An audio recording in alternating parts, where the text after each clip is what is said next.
¿Con cuánta honestidad trata la Iglesia Católica temas como la violencia sexual, el poder clerical, sus abusos y perversiones? ¿Por qué no asume la responsabilidad de sus errores? Interrogantes que brotan tras los últimos escándalos relacionados con la institución y el Vaticano. El influyente cardenal alemán Reinhard Marx ofreció su renuncia por el escándalo de abusos sexuales. El Papa no se la aceptó, pero el prelado, arzobispo de Múnich y de Frisinga, admitió su corresponsabilidad y reconoce el fracaso institucional de la Iglesia Católica.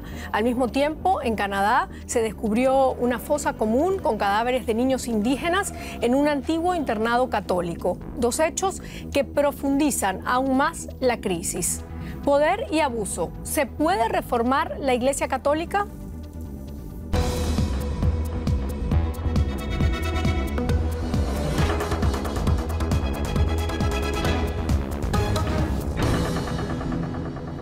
Saludos y bienvenidos a una nueva emisión de A Fondo. Los acompaña Silvia Cabrera. Les presento de inmediato a nuestros invitados del día. Ana Greve, ella es laica y activista afiliada al Comité Central de Católicos Alemanes. Ana dice que la Iglesia Católica solo puede recuperar su credibilidad si se adapta a las normas de la democracia y del Estado constitucional y se abandona la idea del clericalismo. Matías Kach, activista por las víctimas de abuso sexual de la Iglesia, Matías opina que la Iglesia debe aprender por fin a escuchar a las víctimas sobrevivientes de los abusos.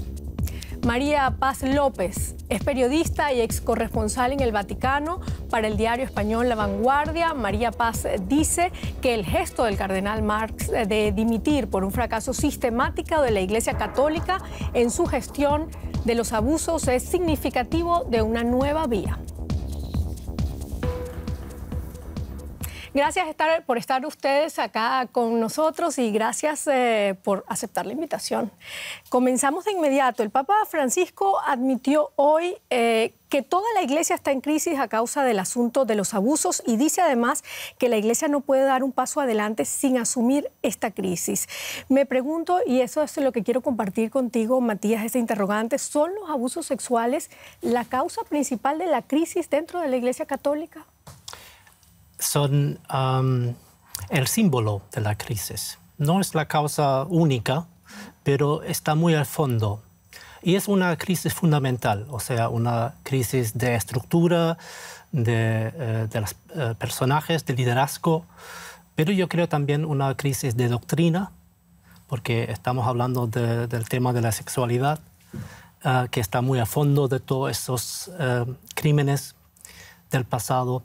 Así que es una crisis fundamental que, bueno, lleva a la Iglesia al borde del abismo y por eso esa palabra del cardenal Marx en su renuncia, que estamos a un punto muerto, eso se refiere, creo yo, a la Iglesia, pero también específicamente a la forma como, especialmente en Alemania, se ha tratado de solucionar esa crisis, en aclarar y investigar por sí mismo y no dejar que el Estado, la sociedad civil, investigue y aclare los hechos. Bueno, Matías ha tocado varios puntos interesantes aquí. María Paz, quiero ir contigo ahora. Habla de una crisis estructural, una crisis de doctrina, una crisis de fe. ¿Tú estás de acuerdo con eso? ¿Y qué significa además para ti esas palabras de que la Iglesia está en un punto muerto? Me parece que, como ha dicho Matías, estoy de acuerdo en que el tema de los abusos sexuales es como un símbolo, una señal de una situación más profunda, que es el diálogo de la Iglesia Católica con el siglo XXI, con la modernidad y que abarca otros muchos problemas. Antes Ana se refería a la cuestión democrática, que también está sin solucionar. Entonces hay toda una serie de factores, pero quizá lo relevante aquí es que lo que más indigna a la opinión pública, tanto católica como secular, es la cuestión de los abusos sexuales, porque se está hablando de población vulnerable, de personas, de menores, de personas jóvenes que tenían una confianza hacia personas mayores y con más sabiduría técnicamente, y que se aprovecharon de ese poder por una cuestión de clericalismo, pues para cometer esos abusos. Entonces, ese símbolo se convierte como en el punto central del problema, y no solo en Alemania, sino en la Iglesia Universal en general. Claro. Ana, me gustaría escuchar tu opinión. El Papa ha reconocido además que la Iglesia está en una crisis muy profunda. ¿Eso ya no es un paso hacia adelante para tratar de solucionar la situación? Sí, es un paso muy importante adelante, pero lo que hace falta en este momento es la práctica, ¿no? Acá en Alemania, con la vía sinodal que estamos haciendo dentro de la Iglesia alemana, entre laicos y la Iglesia como institución, ya estamos tratando de debatir sobre ciertos temas que tú has mencionado, Matías, y abrir ese debate. Sí, es un paso muy importante, pero ¿cuáles van a ser las consecuencias profundas? Estamos hablando de la Iglesia Católica como Weltkirche, Iglesia Mundial, y lo que no queremos acá en Alemania es un cisma, ¿no? Es que como creyente, como activista, no quiero tener otra reforma como la de Martín Lutero, y por eso hay que tener cuidado con los pasos de alguna manera, pero digamos que la velocidad, tenemos que como subir la velocidad de los pasos que estamos haciendo. Bueno, tú eres laica, representas a una asociación aquí en Alemania también de la Iglesia Católica. ¿Qué significa para ti ser católica hoy en día? ¿Y lo ves de alguna manera distinto hoy en día después de todos estos escándalos de abuso sexual que han salido a la luz pública? Como católica, bueno, me bautizaron sin preguntarme, como a muchos y muchas. Como católica, hoy en día me siento en una posición de tener que defenderme como persona, pero no defender más al sistema.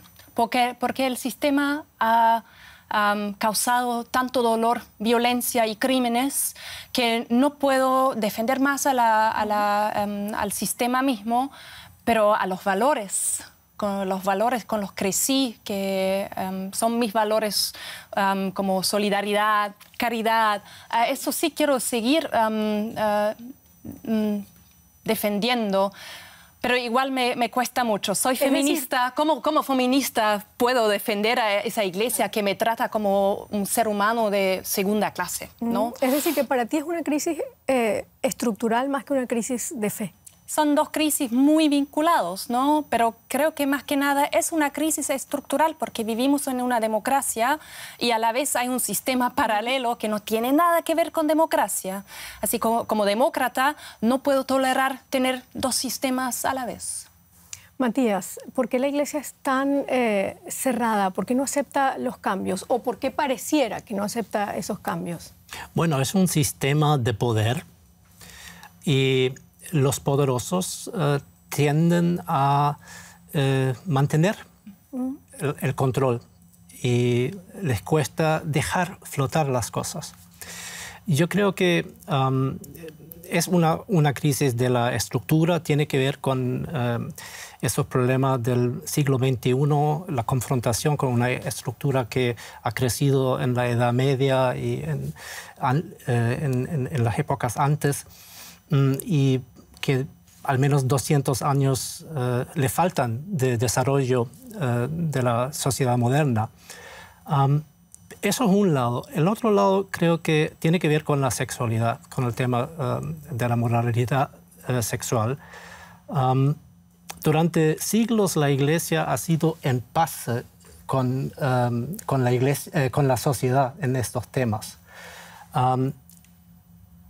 Eso ha cambiado desde los años 50, 60, y la Iglesia no ha cambiado. Y ahí se crea un conflicto muy profundo, porque la moralidad sexual de la Iglesia, especialmente en los sacerdotes, es algo básico para el sistema, para la jerarquía. Y cuando tú empiezas a discutir esas cosas, entonces al final estás preguntando, o sea, estás haciendo la pregunta del poder de toda la estructura. Y por eso les cuesta realmente entender la profundidad del problema. ¿Tienen miedo a los cambios dentro de la Iglesia porque ¿tienen miedo de que la Iglesia se venga abajo, de que ocurra ese sismo, como dice Ana? Como decía Matías, realmente una estructura de poder, el que lo detenta quiere mantenerlo a toda costa. Entonces la Iglesia Católica se ha forjado durante estos 2000 años pues a través de una estructura formada por hombres mayores, sin cargas familiares y por tanto con esta moral sexual que describía Matías. Y cambiar eso quiere decir cambiar sustancialmente el edificio y todas las prerrogativas que estaban vinculadas a eso, pues la administración de los sacramentos, por ejemplo, que es una clara transmisión de poder, desaparece. Lógicamente no hay ningún interés en que esto se cambie, ¿no? Y luego además hay una parte también existencial, ¿no? Si yo tengo 65 años, soy un sacerdote o soy quizá un obispo, ¿me están ustedes diciendo que lo que yo he hecho hasta ahora no vale nada? Un obispo y un sacerdote que no haya cometido ningún delito. Claro. Quiero decir, no vale nada, claro. Este don del celibato no vale nada, ¿por qué? ¿No? Entonces, al contrario, te contaron que eres algo importante, algo especial, porque tú te entregas totalmente a Dios y das este sacrificio, y ahora se cuestiona este sacrificio, porque de hecho este sentimiento de superioridad de muchos clericales es parte del problema que tenemos, ¿no? Bueno, y muchas de esas cosas son las que están luchando desde acá, desde la Iglesia Católica Alemana, por cambiar, luchan porque haya un cambio realmente allí. Vamos a ir de inmediato con el tema alemán, porque el cardenal alemán Reinhard Marx, que es el presidente o expresidente de la Conferencia Episcopal Alemana, presentó sin éxito su renuncia al Papa Francisco, diciendo que la Iglesia Católica llegó a un punto muerto en casos de abusos sexuales. La decisión ha caído de sorpresa porque estamos hablando de un hombre que asesora al Papa en el Concilio Vaticano, un hombre de equilibrio, muy popular entre los fieles. Se considera a Reinhard Marx un cardenal modernizador de la Iglesia Católica. Desea más ecumenismo y, ante todo, el esclarecimiento total del escándalo de los abusos. Marx escucha a las víctimas y lamenta no haber hecho antes lo suficiente para protegerlas. Un estudio indica que desde la Segunda Guerra Mundial, el clero católico alemán abusó sexualmente de al menos 3.677 niños, y la cifra oculta podría ser mucho más alta. Pero la búsqueda de responsables se encasilla. Marx juzga a la Iglesia en punto muerto y extrae sus consecuencias. Se trata, pues, de asumir algo, el fracaso individual de ciertos funcionarios. Y asimismo, la responsabilidad de la propia Iglesia. ¿Y quién debe asumir esta? Solo puede hacerlo el propio obispo, por el pasado, por épocas anteriores a mi mandato. La oferta de dimisión del arzobispo. ¿Debe irse la persona errónea? Bueno, ya sabemos que no se va a ir el cardenal Marx, porque hace muy poco el Papa rechazó su dimisión. María Paz, ¿te sorprendió esa decisión? ¿Te sorprendió lo rápido con que salió la decisión del Papa Francisco? Ha sido una decisión rápida, no esperaba que fuera tan rápido, pero es cierto que en Roma ya se decía que o bien rechazaría la renuncia del cardenal o bien le llamaría a Roma a algún tipo de servicio. Por tanto, estaba claro que el cardenal Marx iba a seguir implicado de alguna manera en la gestión de este problema. No se sabía cómo. Ha sido muy rápido realmente. Supongo que no habrá querido el Papa alargarlo más, porque los dos visitadores apostólicos que están en Colonia haciendo la investigación van a estar 15 días, los 15 días de junio, para ver lo que ocurre en la archidiócesis de Colonia, que, como podemos apuntar, pues está viviendo una situación de análisis de cómo ocurrieron hechos de abusos sexuales en el pasado. Entonces, en ese sentido, pues un poco los tiempos encajan.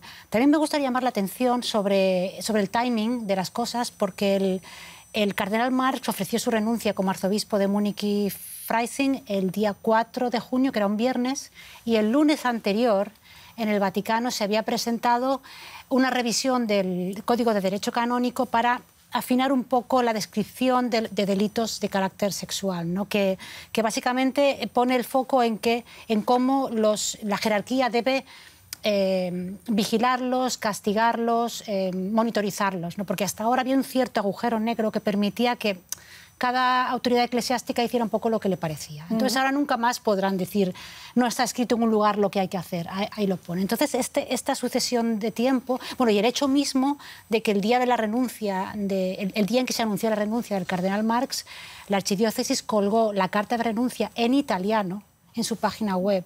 Es decir, para que en Roma todo el mundo entienda cuál es la argumentación del cardenal y para presentar esa renuncia, porque nadie le ponía la entera de juicio, nadie le acusaba de nada. Por eso tú dices que esto va a abrir una vía en la Iglesia, una nueva vía. Sí, la combinación de factores me parece que siempre con los tiempos lentísimos de la institución, claro. La combinación de factores del retoque en el derecho canónico y de esta salida de un cardenal que en principio es inocente porque no ha hecho nada, ni se le encausaba por nada, ni se le acusaba de nada, es una manera de decir que, bueno, que, por favor, señor cardenal, el arzobispo de Colonia, usted tarda un poco en decir algo que le correspondiera decir, por ejemplo, ¿no? Ana, ¿por qué es tan importante esto para la Iglesia Católica Alemana? ¿Por qué ha creado tanto escándalo este ofrecimiento de dimisión del cardenal? Quiero añadir algo más que nada. Creo que es esa carta del Papa Francisco que salió hoy, la encuentro muy difícil, porque lo que dice es continúa. ¿Continúa con qué?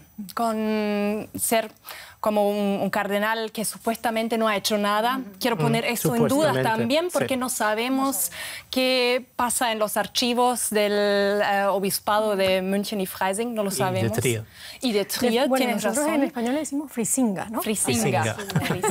Múnich y Frisinga. Para ustedes, yo sé. München y Freising. Múnich y Frisinga. Decir continúa, ¿con qué continuar? Continuar con la lucha en contra de obispos como Wölki, como Stefan Oster de Passau, como del lado muy ortodoxo de la conferencia episcopal. ¿Con qué continuar? Así que a mí en este momento eso es como una noticia bastante nueva, pero ¿cuál es el valor simbólico de ese intercambio de cartas? Un cardenal se opone o se levanta, quiere renunciar, el Papa dice, no, continúa. Lo encuentro como un regalo un poco difícil o tóxico, ¿no? Y como laica tengo que decir, la persona Reinhard Marx me da pena. Me da mucha pena. ¿Por qué? Porque como persona, tomar esa responsabilidad y decir, voy a renunciar como persona. Mucha gente alrededor de Reinhard Marx dice que se ha vuelto una persona mucho más pensativo en el año pasado debido al conflicto, la crisis en la Iglesia Católica. Está muy cansado. Eso no quiere decir que renunciar solucionará algo, pero como persona poder como tomar un paso por atrás y dejar su destino en las manos de la justicia, eso creo que hubiera sido mucho Matías, mejor. ¿estás de acuerdo con lo que está diciendo Ana? Mira, ¿cómo ves tú esta decisión del Papa Francisco? La decisión del cardenal Marx fue algo único, se puede decir. Fue la primera vez que un obispo alemán haya usado la palabra yo en relación a responsabilidad para esa crisis, hablando en primera persona. Eso fue algo nuevo. Y también diciendo que todos los obispos, y también el obispo de Roma, tienen que cuestionarse a sí mismos si ellos tienen parte y responsabilidad para este,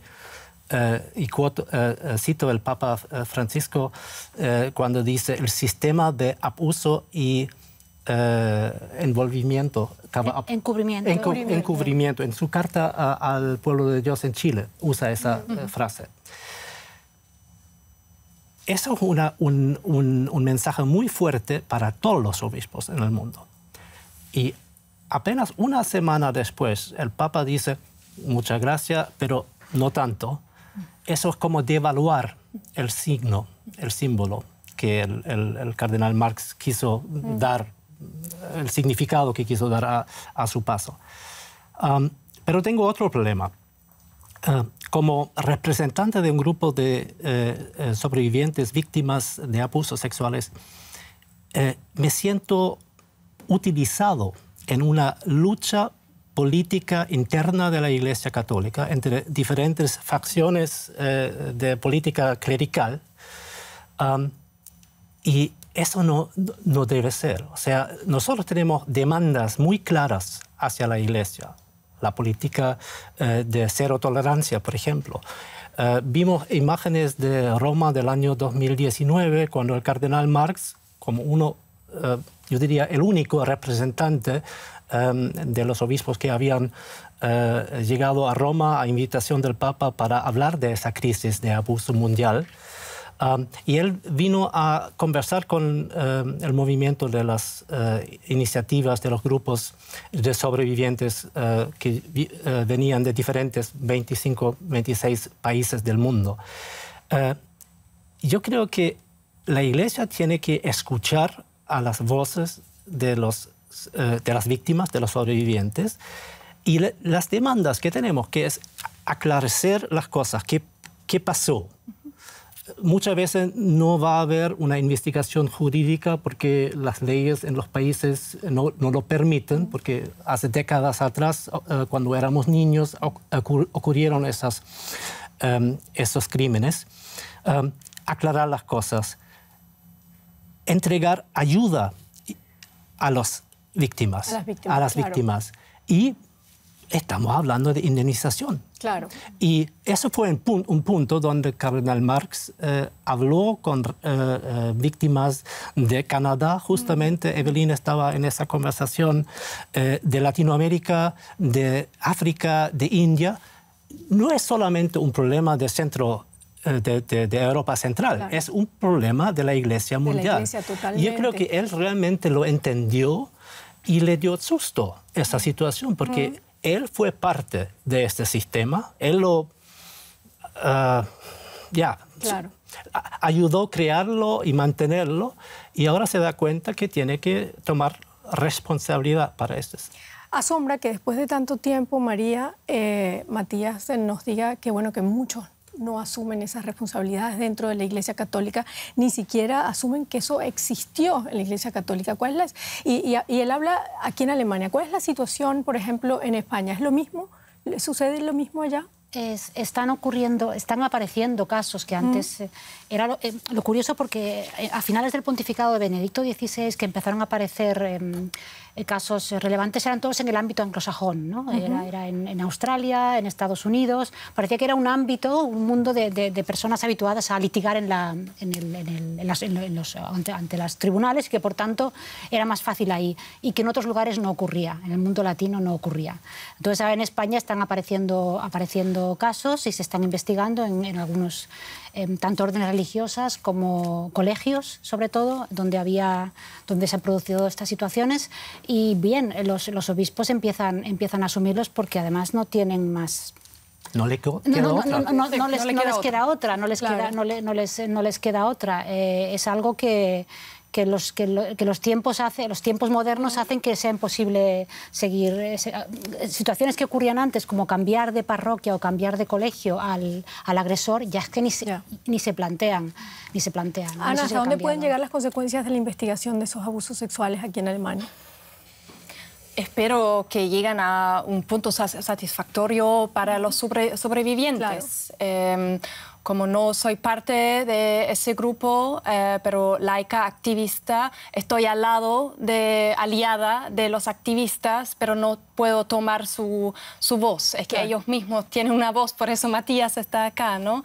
Pero yo quiero consecuencias profundas, y me gustó mucho lo que tú mencionaste, que los sobrevivientes o los casos de abuso sexual se presenta dentro de la Iglesia como una excusa, ¿no? Es que todos se dirigen a esos hechos, y como muchos obispos, el clero trata de ignorar otros problemas de poder que tenemos, porque no se trata solo de sexualidad, sino de muchas otras cosas. Claro. ¿Cuál es el papel de mujeres? Estamos hablando del matrimonio igualitario, pero de cosas... Libertad de conciencia. La libertad de conciencia, muy importante. Y por eso creo que nosotros como laicos alemanes tenemos un rol, un papel muy importante dentro de la Iglesia Católica al nivel mundial. Vivimos en una democracia, tenemos tantos derechos y tantos privilegios que tenemos que alzar la voz para, por ejemplo, personas en Latinoamérica que están en otra posición y mucho más dependientes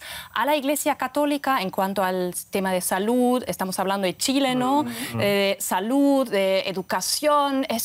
Yo me siento tan privilegiada, pero no tengo soluciones para todo. Pero necesito aliados como Matías. Fueron los laicos en el sur de Chile, en un pequeño pueblo, Osorno, que empezaron todo este movimiento que llevó al Papa a reconocer que hay una crisis mundial. Sí. Así que entiendo tu intención, tenemos un deber como primermundistas de alzar la voz, pero es el pueblo humilde ahí que empezó realmente a cuestionar las cosas. Claro, hay una lucha también desde América Latina. Sí.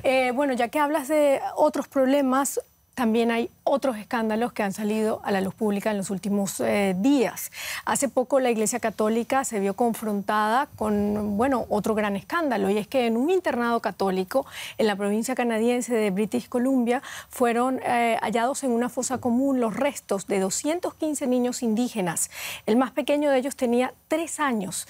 La ONU reclamó a Canadá y el Vaticano que investiguen lo sucedido. El hogar católico de Kamloops, en la provincia canadiense de Columbia Británica, fue uno de los mayores en su género y operó hasta 1978. Se desconoce aún el modo en que murieron los niños indígenas separados forzosamente de sus familias para ser cristianizados. Las pesquisas indican que la violencia y el abuso sexual por parte de su personal eran rutinarios.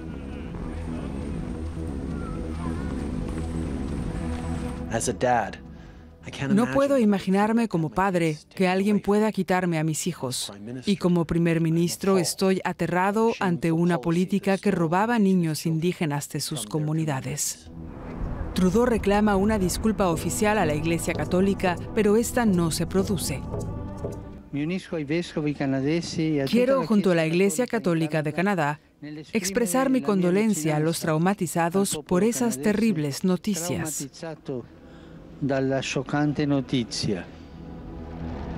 ¿Por qué le cuesta tanto a la Iglesia Católica asumir culpas? Eso. Bueno, seguimos nosotros aquí conversando de todo lo que está pasando en la Iglesia. Ana, ¿por qué crees tú que es tan difícil que la Iglesia Católica asuma la responsabilidad de sus errores? Porque eso significaría admitir sus errores, y eso igual para nosotros como individuos es muy difícil aceptar que hemos cometido errores, que tenemos que pedir disculpas, y también se trata de una cuestión económica, financiera, admitir que la Iglesia ha tenido o sigue teniendo un papel muy importante en casos de violencia, en casos criminales. Igual significaría compensar a un nivel económico a esas víctimas y sobrevivientes. Y sabemos que a la Iglesia el tema de dinero, como acá con nosotros con los impuestos que pagamos acá en Alemania, eso les costaría, no solo en cuanto al nivel económico, sino también les costaría pedir disculpas.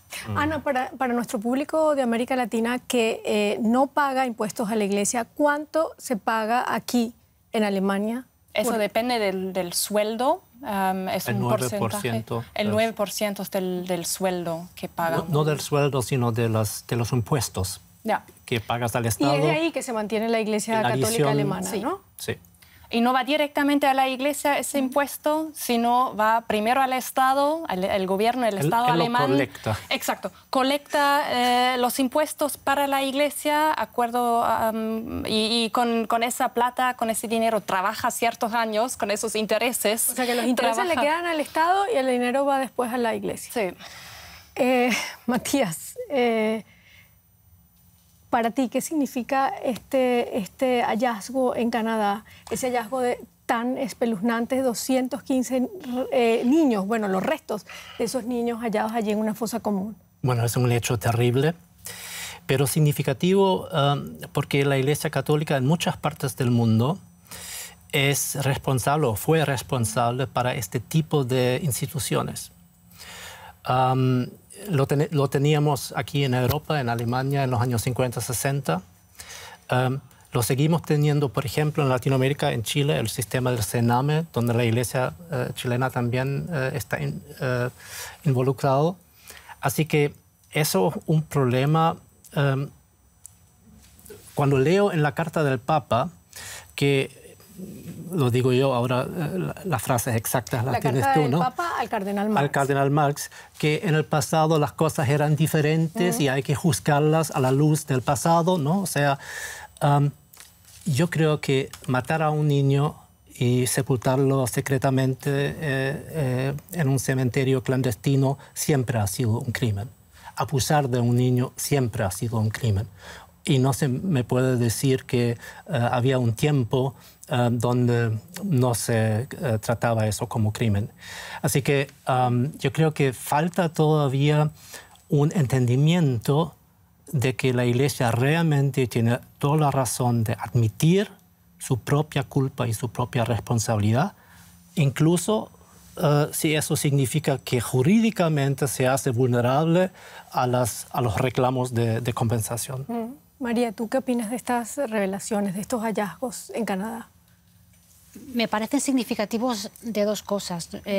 No solo de los errores de la Iglesia Católica en aquel momento, que Matías ha descrito y ya no necesito abundar más porque estoy de acuerdo, sino también del contexto mismo que incluye el elemento de mirada colonial, ¿no? sobre la situación. Ahí también es una cuestión de colonialismo, de visión desde los descendientes de europeos que pueblan Canadá, pues cómo se gestiona la población nativa. Eso es una parte. Y también es indicativo de cómo la Iglesia Católica ha sido siempre, durante muchos siglos, parte de las estructuras típicas de cualquier país, de las que recibían pues, parte del poder, ¿no? Y por eso recibía el encargo de gestionar estos centros o otro tipo de encargos que procedían de la autoridad civil, ¿no? Por tanto, eso también hay que tenerlo en cuenta pues, como diagnóstico de la situación. Dicho esto, hay un caso parecido en Irlanda. También apareció un orfanato con muchos restos de... hace un par de años creo que fue, con restos de niños pequeños que simplemente no necesariamente habían fallecido por malos tratos, sino que habían muerto pues, por lo que fuera, y no se consideraba ni necesario informar a la autoridad civil. Simplemente, bueno, se entierran en el recinto del orfanato, ahí cerca hay una cruz o una pequeña virgen y eso ya vale. Es una visión totalmente desde arriba de seres vulnerables, como los niños, normalmente hijos de madres solteras o niños vulnerables, que demuestra que la institución tenía metido en la cabeza pues ese esquema de poder y esa visión de la población en estratos, ¿no? Y ese esquema de poder, María, ¿continúa todavía hoy? Tú cubriste como corresponsal el Vaticano durante muchos años. ¿Se vive eso en el Vaticano hoy en día? ¿Es tan cerrado así como antes? Yo lo que vi allí en su momento, y creo que todavía continúa, es que ciertos problemas estructurales del mundo en general, de la visión de personas de otras etnias, por ejemplo, pues en el Vaticano se veía también. Podía haber un cardenal africano, pero una monja africana en una orden religiosa en Roma acababa haciendo las tareas domésticas y la superiora asignaba a estudiar el doctorado en teología o lo que sea a la europea. Y eso ocurría anteayer. Por tanto, no es una cuestión solo de eso, como de abusos sexuales, sino que es una reproducción de los esquemas de dominio pues por raza, por procedencia geográfica, etc. Claro, pero ahora tenemos, por ejemplo, un papa argentino. ¿Cómo se ve desde Alemania, desde la Iglesia Católica, el papa argentino? ¿También hay esa mirada de colonialismo, esa mirada de poder por encima del otro?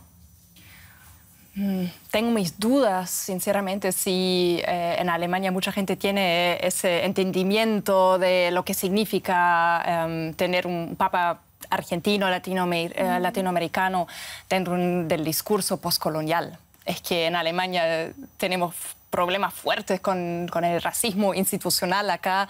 Hablar de lo postcolonial o el significado del postcolonial en la Iglesia Católica sería otro paso más que me gustaría hacer, pero estamos como muy ocupados en este momento solo con esa cuestión entre blancos. Claro. Sí. Bueno, muchos sacerdotes y también miembros de la Iglesia Católica urgen un cambio en la institución y en muchas partes, especialmente aquí en este país, la Iglesia Católica Alemana ha iniciado un proceso de aspiraciones reformistas basado en debates sobre temas controvertidos como la moral sexual, el poder y la mujer. Vence el amor. Bajo ese lema, más de 100 parroquias católicas alemanas bendijeron a parejas homosexuales el 10 de mayo, acción contraria a los designios de la congregación romana que la juzga pecado. Hoy tenemos la gran ocasión de sacar estas bendiciones del patio trasero y llevarlas a donde debe ser, al centro de la vida eclesiástica. Para mí se abrió el cielo, ya que antes me parecía estar bastante marginado. Por eso yo agradezco esta acción y el haber recibido la bendición de Dios. Y entre tanto, mujeres católicas siguen exigiendo su parte del poder y la posibilidad de ordenarse sacerdotisas. Reparto de poder, moral sexual, celibato, seglares y obispos entablan en Alemania desde hace 2 años un intenso debate denominado la Vía Sinodal. Pero, ¿tiene relevancia ese debate más allá de Alemania?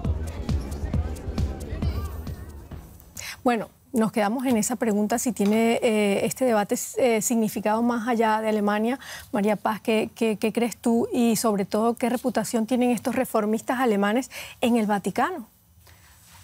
Lo que habéis llamado la vía sinodal, que en España tendemos a decir, y también en Italia el camino sinodal, utilizamos esa expresión, es curioso porque despierta las grandes esperanzas y los peores temores. Hay personas que realmente creen que en Alemania se está cociendo un cisma, como decía Ana. Hay católicos que temen que se va a armar algo muy grave y otros que tienen una gran esperanza en que esto puede ser un camino para una democratización general, ¿no? Eso tanto en Vaticano como en la Iglesia en general, desde luego en España.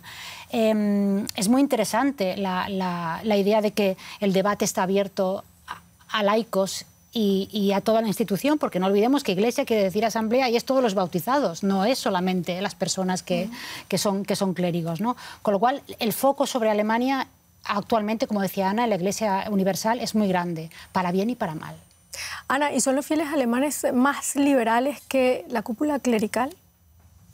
¿Cuál es el conflicto que se está dando abajo? Bueno, el conflicto, hablando del camino, de la vía sinodal, es que como laicos tenemos grandes esperanzas que algo realmente va a cambiar con ese proceso, con esos debates que estamos haciendo. Pero creo que esa esperanza se está como huyendo de poco a poco porque sabemos que el sistema, la institución de la Iglesia Católica es tan fuerte que no va a pasar un cisma, sino en algún momento vamos a escribir una carta al Vaticano y decir, bueno, esas son nuestras propuestas para una reforma. Nos va a llegar otra carta de ese papa o del otro que nos va a decir, ya, gracias, pero continúa. Creo que va a ser lo mismo. Es decir, que desde el Vaticano se puede parar todo este proceso de reforma que se está dando aquí en Alemania. Y si eso es así, ¿puede la Iglesia alemana, por ejemplo, despedirse del Vaticano, de Roma? No creo que lo va a hacer. ¿No? Cardenal Meissner, el antecesor de Cardenal Wölki en Colonia, dijo que en algún momento va a quedar el santo resto, el de Heilige Rest, que solo los que están de acuerdo con la Iglesia como la conocemos hace cientos y cientos de años, que ellos son los verdaderos católicos y personas como yo nos vamos a ir. No se va la Iglesia alemana de la Iglesia mundial, sino los católicos alemanes se van de la Iglesia. Exacto. Eso es el problema. Pero yo realmente aprecio mucho esa discusión de los católicos internos sobre las reformas necesarias, y son necesarias. Pero las están discutiendo desde hace 50, 60 años, o sea, desde el concilio. Y las víctimas no tenemos el tiempo de esperar hasta que este debate termine o llega a un fin. Nosotros lo que necesitamos es un compromiso donde se asume la responsabilidad y se dice, nosotros hacemos cargo de lo que hemos hecho, como comunidad, como iglesia, lo que ha pasado en nuestra iglesia, aclaramos las cosas, investigamos la verdad, lo ponemos a disposición del público y, bueno, estamos dispuestos a pagar por el daño que hemos hecho. Eso es lo que me hace falta en esa discusión. O sea, lo importante que es discutir sobre los aspectos doctrinales y organizacionales de la Iglesia Católica. No se olviden las víctimas en eso. Y no solamente las víctimas en Alemania, sino es una crisis mundial. No se olviden las víctimas en Chile, en Argentina. Porque han empezado a salir en los Estados Unidos. Hemos visto la gente de un colegio de sordomudos. Ellos necesitan apoyo y ayuda ahora. Son gente jóvenes que tenemos todavía su vida por delante. Sí, me queda muy poco tiempo. ¿Tiene a un futuro la Iglesia Católica? ¿Cómo lo ves tú? Yo creo que sí, porque independientemente de que se pierda, de que no sea tan numerosa como hasta ahora, digamos, lo que es el mensaje evangélico, la doctrina inicial, lo que dijo Jesús, es muy atractivo, sigue siendo revolucionario y para muchas personas es el corazón de su vida. Por tanto, es posible que haya más personas que lo vivan de un modo personal, que no acudan a la iglesia, pero que dialoguen directamente con Dios, etc. Pero yo creo que incluso la iglesia como tal, aunque sea más pequeña, va a sobrevivir durante mucho tiempo. Ana, sí, para siempre. Te veo afirmando con la cabeza. ¿Se puede reformar entonces la Iglesia Católica? Bueno, se puede reformar, pero lentamente. Es que yo igual me siento muy inquieta. Quiero que los cambios serán como más inmediatos, pero eso no va a pasar. Va a ser un discurso muy, muy largo, porque, y estoy de acuerdo contigo, Matías, cuando hablamos de la vía sinodal, estamos hablando en un nivel teológico muy, muy, muy alto. Pero ahora lo que necesitamos son los pasos prácticos, inmediatos ahora, para ayudar, para apoyar a los sobrevivientes del abuso sexual, no solo en Alemania, sino en todo el mundo. Muchísimas gracias. Bueno, se nos ha acabado el tiempo. Gracias a ustedes por estar acá con nosotros y gracias a ustedes que nos siguen desde sus casas. Gracias. Pueden escribirnos y hacernos llegar sus comentarios. Hasta luego. Gracias.